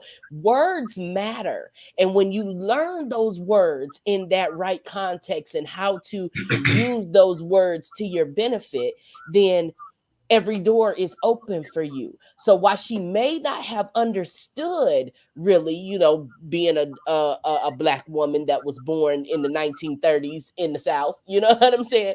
Being that person, or her parents were from the South, she was born in Cleveland, but to know that if I get my words right, you know what I'm saying, if I go to school and my education is this, then you can do anything. So that is that one thing that, even though she was at the bootlegger house and she played her numbers and she did all of whatever else she did in her life, with She me knew it to was give you about some, yeah, she knew to to teach you give how me to, words, to yeah, give and me not even that words she on how to valued, use that. she taught you how to value, first and foremost, to value education. Why? Because Yes. she didn't have it. But I think Yes. even further, Jihad, when we talk about even education, when we talk about things, you know, things such as tradition, or just, you know what I mean, it could have been just, you know, like I said with my mom, this was something that my mom valued, and she handed it down to us. But I think we also have to go deeper in what I'm hearing you saying, and correct me, Jihad, if I'm wrong, is that we have to go deeper than what's on the surface and what's being taught. We have to look beyond that, because what we do know is there's still a lot that they don't want us to know. So it's not going to be right here in our face. And I'm going to say that some of the times, sometimes it's literally right here in our face, and we see what we want to see and we hear See. what we want to hear because Yep. of where our mindset is. But Jihad, the question is it that we definitely have to look a little deeper than what they're teaching us, Absolutely. beyond the standard, I'll say that, education, because you were speaking and you keep mentioning the miseducation. Yeah, it's all about values, interests, and principles, and who intercepts that first. Does the parent intercept that, or does the system intercept that? If you intercept a person's intelligence through values, interests, and principles, that's critical, because children are smart. Peaches is 5 years old and picks up on so much at 5 that with her older siblings, I probably got them around 8, but I got to get her now. So, but how do the parents do it? And so let's just say the parents should intercept it, but how do they do that if they don't know? that's the biggest thing. You know what I'm saying? Excuse me. I can't really answer that question if they don't know. Everybody get it at their different times, but it's the most critical time ever. I honestly can't answer that, because, you know, ignorance is passed down through generations. I think the reason why that is, Baby, you said something I right think there. one of the reasons why a lot of people don't know is because they're scared to challenge what their parents taught them, when they know their mind is telling them something else subconsciously. So, Exactly. you And know, yeah, as far as that go, man, with me, I wasn't terrified to tell them the truth. And they always ask, when do you tell a child the truth? When they ask that question, I don't care if they're 4 years old or 14 years old. They ask a question, Yep. answer it right then and there. Yeah. Yep. I think that we hide things from our children when at the same time we're damaging them. But I don't think we culture them enough. If your child goes to school and is indoctrinated with George Washington and Africa, they had poems and savages, and they wore leaf skirts, but Europe was civilized with mathematics. If you don't counter that when they come home, then you've lost that battle, and that child's right there in your home. My brother, Guerrilla Republic clothing line, Rob Love, said something so powerful. He said, until we counter what our children are taught in school, we ain't nothing but mammies and bucks producing children for the system. Yes. That's good. Mammies and bucks, because you asked the question earlier, most Black people teach their children the way white folks taught them to teach their children. Yes. You understand what I'm saying? So when my children, the one thing that I did, and their mothers was on board, especially with Tiffany, she's awesome. I didn't allow my children to really watch white cartoons till they was like 5 and 6 years old. Everything was Black image. Every doll they had was dark skin with nappy hair. You understand? If Peaches was up, you can ask her what color is Jesus. Jesus is Black, according to the scriptures, and she can go to Revelations. I think it's 15 verse, the 15th chapter of Revelations, the 2nd and 3rd verse. You know what I'm saying? His hair was woolly. So what's the problem with your hair being woolly? You understand what I'm saying? Right. Grass. So I'm teaching her that now, and I made her color conscious. I want her to know that there are different people in the world. If I don't make her color consciousness, then that will make it easier for her to be deceived through multiculturalism. Because you go in the hood, you ain't finna see no multicultural on gas stations or 7-Elevens. I don't want her to be multicultural. I want her to respect all cultures, but I want her to know herself first and foremost. And a lot of people be like, I've been criticized, slavery back then, this, and the third. And my question to them is, hell, we communicating in English, are we not? We answering to English and European names, are we not? The food that we eat, the garbage that we wear. So no, the slave consciousness is still with us here today. So I attack it early. So I didn't, the one thing that, because I don't even know if you know, but I didn't raise any of my children in church. I didn't want to, because I didn't want them to be smoked away in belief. I had to have their minds working. I wanted them to think. I wanted them to question things. And a lot of people, I was once in the 5% nation. I didn't force them on my children to be a part of that. That's something I understood. My daughters, they go to church, they Christian. I ain't got no problem with that. You could be whatever you want. Your cousin, this boy was doing Ramadan during football season. I'm wondering why he walking around the house with an attitude, because he hungry. You know what I'm saying? But you saw being a Muslim, his way of living. I had no issue with that. Right. But at the end of the day, I just want you to be intelligent, a thinker, and be civilized with all people, not just Black people. Again, you know what, Jihad? I'm gonna tell you, I understand that wholeheartedly, because when my daughter was young, that was the thing that I did with her. Like, if she came and she asked me a question, I didn't directly give her an answer. Go get your book or go get your computer. Let's look it up. I would make her look up words, and then we would discuss what those mean. Well, why does this, mean this? And I would make her think about an answer, or think about the question that you want, or well, now that you got the answer to this, what does that mean to you? You know what I'm saying? How does that change what you were thinking in the first place, or how, you know what I'm saying? So, and even like whenever she did something fun, like we went to, when she was 9, I took her to the Beyonce concert. Had made a whole weekend out of it in Atlanta. But guess what we also did? We went to the Martin Luther King Museum. So yes, you can learn something. You can do fun things, but you also got to learn something. And you got to tell me how the two of those things impact your life. You know what I'm saying? Make a conscious decision about questioning the young mind. Questioning the young mind is powerful, because you got to understand too that you have to intercept the desire when they want to learn. Because I said on another show, we culturally have adapted to some things yelling. You know what I'm saying? I say our parents yell at us, the baseball coach, the teacher did on Sunday, the pastor yell at you. So another thing we did when our babies come and ask us a question, I'll go somewhere, go get a popsicle, get out of my face. When you do that to a child, now you leave it up for them to find the answers, and where they may find the answers may be wrong. And the reason why that's critical in the child's life is the same reason why a lot of us are carrying childhood trauma from childhood. Yes. I remember stuff from my childhood. I'm still scared of Michael Myers. No. To this day, man, I'm telling you, I hear that music. I turn on everything in the house. You know what I'm saying? Even though it's a movie, that is so funny that you say that.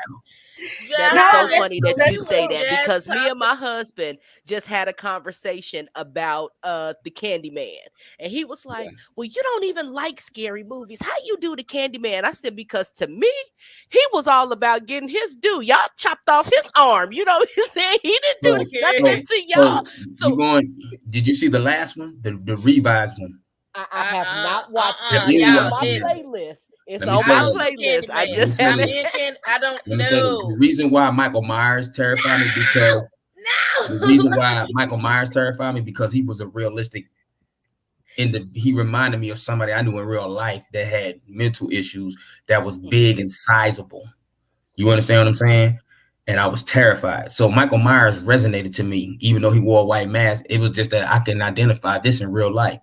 But when y'all watch the Candyman, that's gonna have a whole new twist. I'm not gonna give it away, but it Don't blew my tell mind me. because No. I I paid don't for it when like it came out. Candyman. But I think this one right here, I'll say this one right here is not scarier than the first one. It goes deep.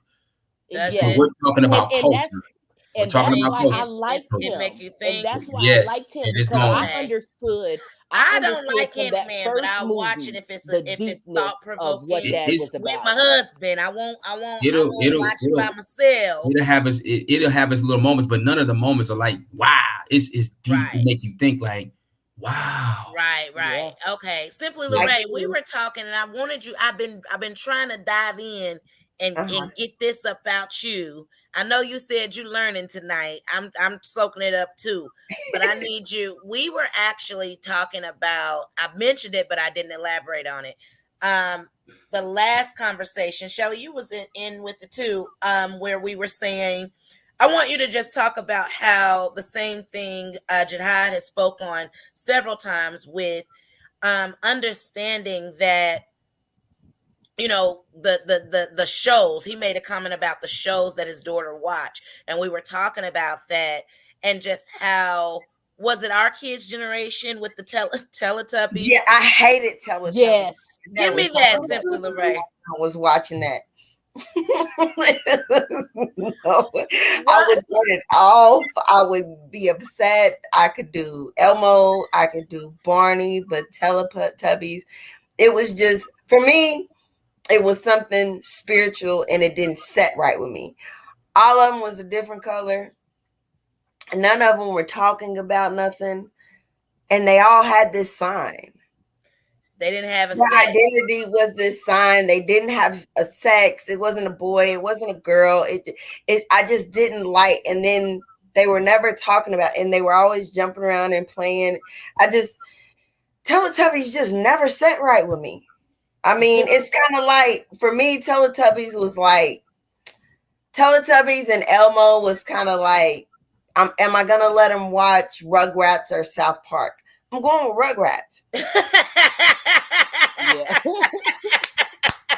That's how I can break it down. Like, all right, we can do Rugrats. That's how, like, I recall us having this conversation, and that's what I was saying about my daughter. Like, I didn't let her watch that show Caillou with the little bald-headed little white boy. It had nothing to do with the show or the color of his skin. But because he talked like this and he always wanted to whine, and then she started to do that. And I'm like, no, ma'am, we don't talk like that. That's not what we do. You use your words. If you don't understand something or you want something, you talk to me and tell me what that is. But that whining ain't gonna fly. We don't do that. No, we don't talk like that. It's funny y'all switch the gears to that because you know, I have a baby now, you know, Peaches is 5, and sometimes when I just sit up there, because she always want, Daddy, will you watch this with me? And sometimes I don't be going to, but when I watch up there, first of all, I see a rainbow everywhere. So that right there is induction. Second of all, there's this new cartoon that she's obsessed with called Shark Dog on Netflix. And I'm watching it, and I said, I'll be damned. They got a transgender on that cartoon, a masculine, muscular built woman that really was a man. Peaches is watching it, and she loves the character. I said, Peaches. I had to stop it right. So I said, Peaches.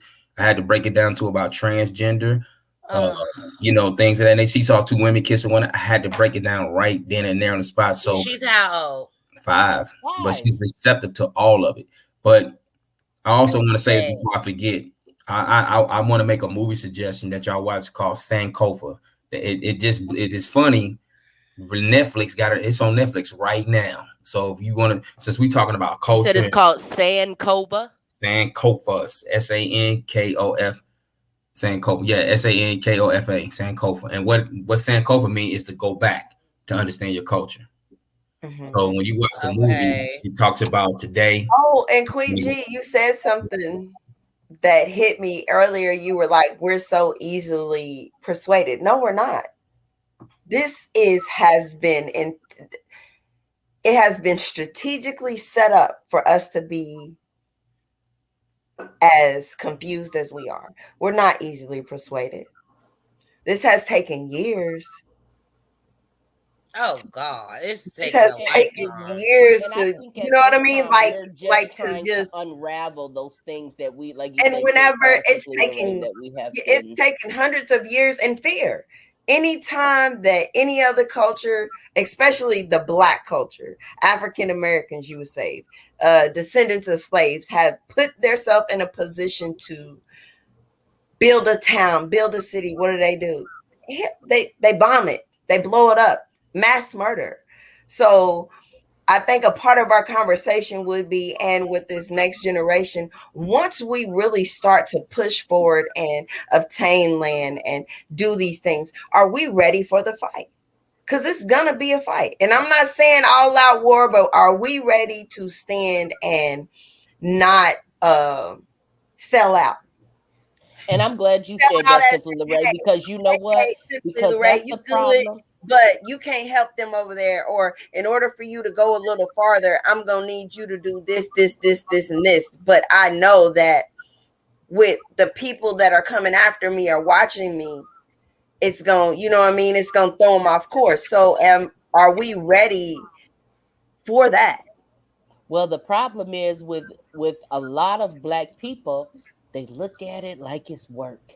And that's too much work. And you know, you can't put in too much work because then, oh, that's a whole nother category. So nobody wants to put in the work. And when it becomes I something don't. that you work I for, want to quit saying that about us too. I think it's we don't know how to put in the work because we done built America. So don't say we don't like work and we don't know how to work. We build no, I'm not. corporations by I'm being saying it, when it gets hard, then you step back, so there's not the consistency of going with it. That's what I mean by when I say it's too much okay, work. So okay, okay. so when you continue to go through it and you have to keep grinding it out and you got to keep doing it, sometimes you don't get no sleep, sometimes you don't see the thing that the chain is moving, you don't see that there's growth, and then you And say, that's the thing, well, Shelly. I You don't hit want to the keep going nail there. right on the I don't want to head. keep doing that. You hit the nail I right hear on what the you're saying. head, Shelly. When you said when it gets hard, I promise you, I see that every day, all day, twice on Sunday, and especially with us building. Yes. And so when I got to go back to the statement Jihad made about not being able to get beyond, typically not being able to get beyond 3 generations, it is because when it gets hard, when you put in a position to have to be patient, when you put in a position to have to actually learn, educate, do the research, find the right answers, find the right in this, the right move, the right this, and you can't get to it as fast as you want to, that's when I start seeing a lot of people check out, period. And Yep. that's across the board, whether it's business, whether it's your job, whether it's parenting, you understand, whether it's self growth, self-reflecting. When it gets to the hard part, typically as a people, we check out. Yep. Nobody wants to deal with the hard part. I got this saying, excuse my language, is nobody really want to sit with their shit. That's what I say. Give people their Yeah. shit back and let them sit with it. But people, again, cousin, I was just saying a little earlier how, especially as Black women, we have a tendency to especially judge the Black man, whether Yes. and again, I can't say fairly or not fairly, but again, it's just simply judging them because They don't look like what we grew up with. I made the statement before. They don't look like our uncles. They don't look like this. He ain't masculine enough. He don't make enough money enough. He don't buy me enough flowers enough. He don't initiate. He don't all of this stuff. But if you think about it, it's easier to sit with somebody else's shit than your own. Oh You see yeah. what I'm Oh saying? yeah. If we took the And you can call time, somebody out on your on your call somebody out on they shit, but when somebody call you out on yours, then you be like, they had the audacity to yeah, say or this, to not say even that, that. just give you yours back. If we paid more Yes. attention to bettering ourselves, being our best selves, you understand what I'm saying? We could teach how to get that done for to our children, and then we can continue to start handing down things that actually make a difference You in our want to know community. about yourself, ask your children. Ask a But I think that child. Not we not specifically your children, but children, period. Because children will tell you about yourself and tell you, because they don't understand yet that the jealousy that comes with it, or you know what I'm saying, or the backbiting, or somebody might say something that, you know what I'm saying, or whatever. But children, most children are honest to their heart, and they will tell you about yourself if you're strong enough to listen. and I agree with that. And I think that the other thing is too, we don't listen, and we don't the prime example, we don't know when to be students and we don't know when to be teachers, and it's a balance, I believe, in having both of them. I told Jihad tonight, I'm like, I need you. You here to teach tonight? He said, I'm always a student. And it's crazy because my granny, which is your what, great aunt? Mm-hmm. Okay. Yeah. uh um her thing was, she always had this saying that the day I stopped learning is the day y'all put me in the ground. And even now, my granny at 84, she's like, I was just reading, I was just doing a crossword puzzle, whatever it is. And I think that that's something that we have to actually really instill in our children, and back into our culture. Let me say something about Go ahead. Auntie. I gotta put this story out here. So it was a time Tony came down with AJ and BJ, and we was all over her house, and Quentin, Monty, Talita's son, and BJ, AJ, they was all in the driveway playing basketball. You know what I'm saying? And they was going at it. I mean, it was very entertaining. And Wayno, and a comment was made about Quentin's hair being, my son is, always had his hair kind of like knotty and twisted. A comment was made, I don't like that. That's ugly. And Auntie came out and said, you don't know your history and you don't know your culture to say that that's ugly hair. Ooh, She said his wow, hair is beautiful. She was like, wow. what's beautiful to you? Straight hair. So at that moment, I never knew, cause I mean, Auntie was that deep. It blew my mind because I wasn't finna defend it. People had their opinions, but it wasn't said in a malicious way. It was just their opinion. I don't like it. I ain't had no issue with it. But she just came out of nowhere, and it shocked me because I never would have thought she would have been on that level. But then again, you got to look at it. The time and era in her younger years and they was on that. They were unified. Yes. And You know what I'm saying? They didn't mind having to throw out yeah, here and there. You know what I mean? So she come from a different era and she understood the context. and, It just blew my mind when it came out of her mouth. yeah, and that's another thing that I mentioned earlier about people, just wanting to do things just to be doing it because it's what society has now deemed the new norm, and that's whatever it is. But I love the story you just told, because I was saying, without being able to understand why you do what you do, Ooh, then this you girl do scared walk, me. you definitely Ooh, you do walk around, you know what I mean, with a lot of miseducation. And one of the examples that I talked about earlier is for those that are natural, all you natural beauties out there, especially locked up, or are you just wearing your natural hair? We getting away from the lace wigs. I finally let them go a little bit, y'all. A little bit. You getting away from the weave, you getting away from the relaxers, and you calling yourself natural. When you blow your hair up with that bleach and your hair becomes blonde and blue and orange and red and all of that, you're no longer natural. The only point that I'm making in that is knowledge at the end of the day, knowing why you do what you do, knowing why you walk around and say what you're saying. A lot of people are doing that one thing that my mama couldn't stand, and that's to use a word and not understand what it means. Or Shelly, like you said, not be able to comprehend what you just read. If you don't know why you're doing what you do, then you're not cultured at all, in my opinion. If you do not understand the why, go back and reevaluate that, because you know what, Queen G? I'm social sorry. media, Instagram, Facebook, Twitter, Snapchat, they do not set the standard for what makes us cultured. You know what I mean? And That's I right. really believe that it stems from, we have to get back to the one thing that I pulled out of this Wikipedia definition was roots. Rooted. It rooted. What is the root of who you are, where you come from, what before it was like the Bible, before it was touched and tainted and reworded. And it says, even in the Wikipedia definition, you know what I mean, where they literally just started, just taking things away, adding things, like Jod said, whitewashing, what authentically and organically made us who we are, that honestly, this particular country was literally founded upon the culture and the roots of who we are. If it's a lie, then Wikipedia put it in there.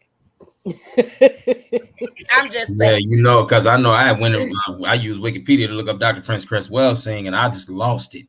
So I'm like, the way they got her depicted in there, you know what I'm saying, it's just so dishonorable. But anyway, y'all, I apologize about that. I told y'all she wasn't gonna make it through the night. She scared the heck out of me. You fine. Oh, you talking about Michael Myers, and I'm like, I told and you she popped up on you, did she? Yeah, she had a little bit of a fever. She was talking about her head hurt. She had a slushy. She drank it too fast, so Oh, that was the cutest thing earlier. She said, my brain hurt. When you just said something about comprehension, I thought about something. When I was in 3rd grade, my teacher, you say whatever about education, all of this and all that, but there are some teachers in there that give you things that you really understand, or make you understand, or make you learn, or make you think, or you know what I'm saying? I remember she used to do this exercise with us, and she would put a story, a book, however that long that story was, on the overhead projector. And she would start her clock, and she would put a piece of paper over the top of it. And she would just go down like this, but it would cover up the words on the top. So you had to read as she was moving the page down, and you had to comprehend what was going on in the midst of that without being able to go back and look at the other words. And for me, not only did that help me be able to kind of read quickly, but it helped me to be able to formulate words in a place that I could then understand where the story was going before I even got to the end. You know what I'm saying? So the comprehension in that is that you don't always have to go back for things that seemed relevant at the time. You just got to know how to learn to go forward and not be stuck in a place that I don't understand. So I'm just going to sit here instead of expanding so that I'll know something different. And we could go, Shelly, that was so powerful. I love what you just said, because man, that right, that's it right there. You may not know. We'll have to continue this conversation on another day, because it is definitely time to wrap up, and we know you high got baby girl. But listen, when I tell you, that's the biggest problem that I see, guys, is people, because they weren't taught it, and they get a certain age, or they've been so used to living a certain way for so long, it's almost like I done been like this for whatever, however long. My I'm mama stuck in did my it, my ways, parents and did it, so I might as well stay stuck on stupid. Excuse my language. I might as well stay stuck on stupid. I literally had the most exhausting, God, a couple of weeks, months, actually months of trying to deprogram, you know what I'm saying, someone that is close to me, and not for for her sake only, but more so for the sake of her children, but because the generational strongholds and brainwashing that came literally from her own family, her own people. I literally had to just let that situation go, because I am here to help, and I don't mind each one teach one the mindset as much as I can. But when you are so set on, even to the point that my life was destroyed, and or my life was ruined, so I'm dead set on ruining my kids' life. I'm dead set on, did nobody give me a chance, so I don't have to give them a chance. I mean, I've literally witnessed someone who is afraid to be better, to succeed, because they don't want the family to think, number one, they better than them, and yep. then number two, simply because it's just uncharted territory. They don't know what to expect. Listen, in being great, in being better, they would rather stay stuck on stupid. You're talking about somebody that barely barely dealing with an eighth grade education. So now, there is, and for confidential purposes, I won't say any names, but now there's children involved. One child has been held back, God knows how long, should be in the third grade and can't even read, comprehend nothing on a first grade level. You understand? It's just to see that. And so what we're saying right now, to see that play out, and again, there's a level of comfortability, because what we may judge as not being normal, that's not okay. That's a problem. That's stupid, retarded, whatever. It's literally somebody else's norm.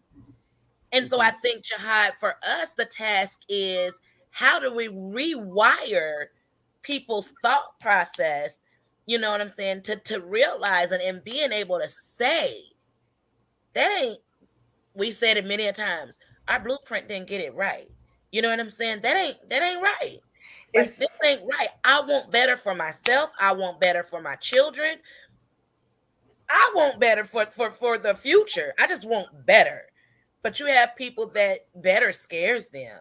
The Yes. better, I'd rather stay where I'm at, because I know the space, than for me to grow into a space that I don't know. Mama Arnita says self-sabotage is the absolute worst. And I think that's what we see a lot in society. Absolutely. Is self-sabotaging. Um Jihad, guys, it's been about a blast as usual. I've learned so much. I've all made some very powerful, thought-provoking statements.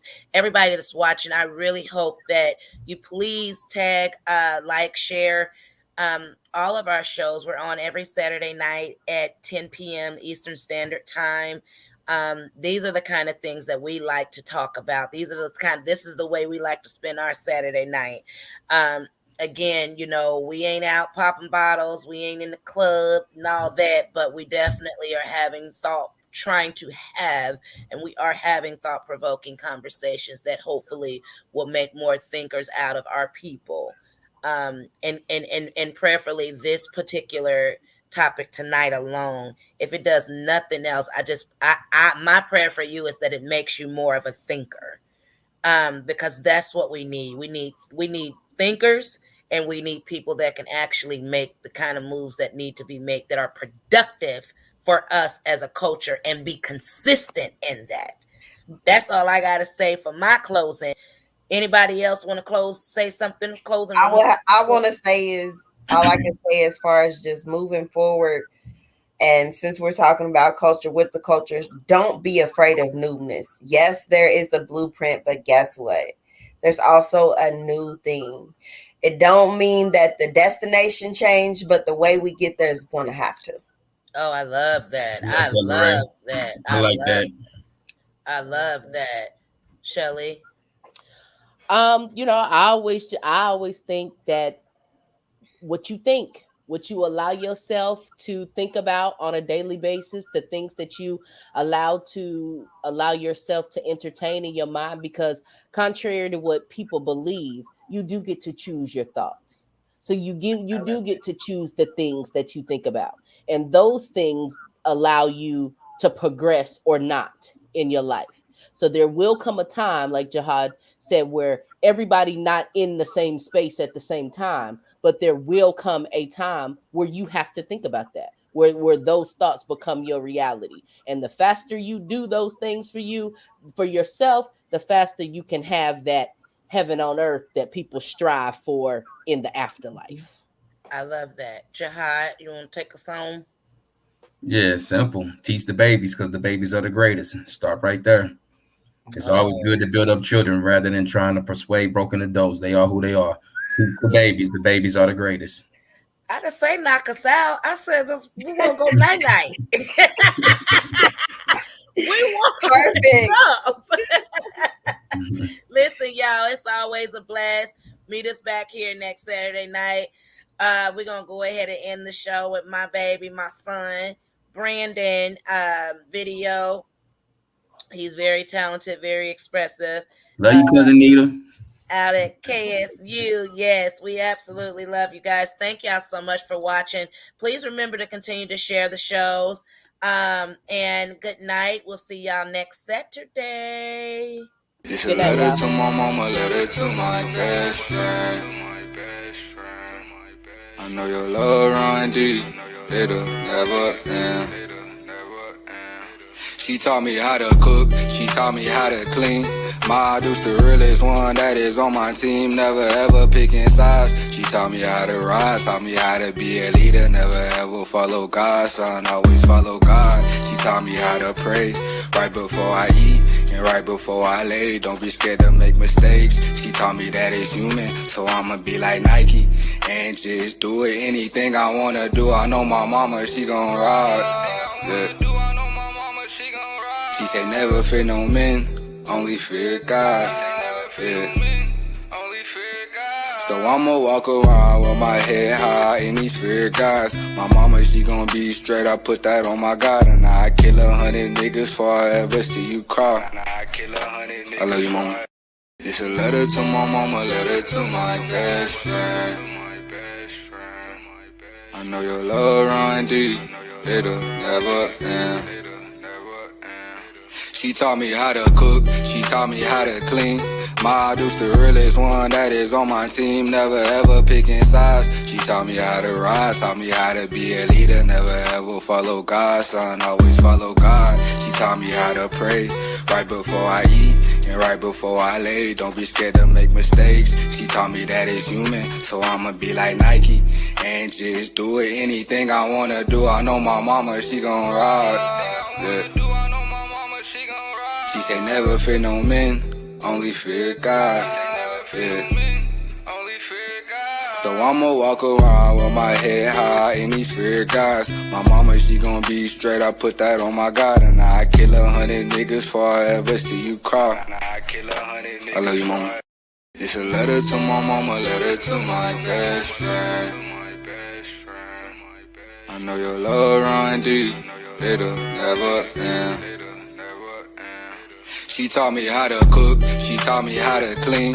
My dude's the realest one that is on my team, never ever picking sides. She taught me how to rise, taught me how to be a leader, never ever follow God, son, always follow God. She taught me how to pray, right before I eat, and right before I lay, don't be scared to make mistakes. She taught me that it's human, so I'ma be like Nike, and just do it, anything I wanna do. I know my mama, she gon' ride, yeah. She said never fear no men, only fear God, yeah. So I'ma walk around with my head high in these fear guys. My mama, she gon' be straight, I put that on my God. And I kill 100 niggas before I ever see you cry. I love you, mama. It's a letter to my mama, letter to my best friend. I know your love run deep, it'll never end. She taught me how to cook, she taught me how to clean. My dude's the realest one that is on my team, never ever picking sides. She taught me how to ride, taught me how to be a leader, never ever follow God, son, always follow God. She taught me how to pray, right before I eat and right before I lay. Don't be scared to make mistakes, she taught me that it's human.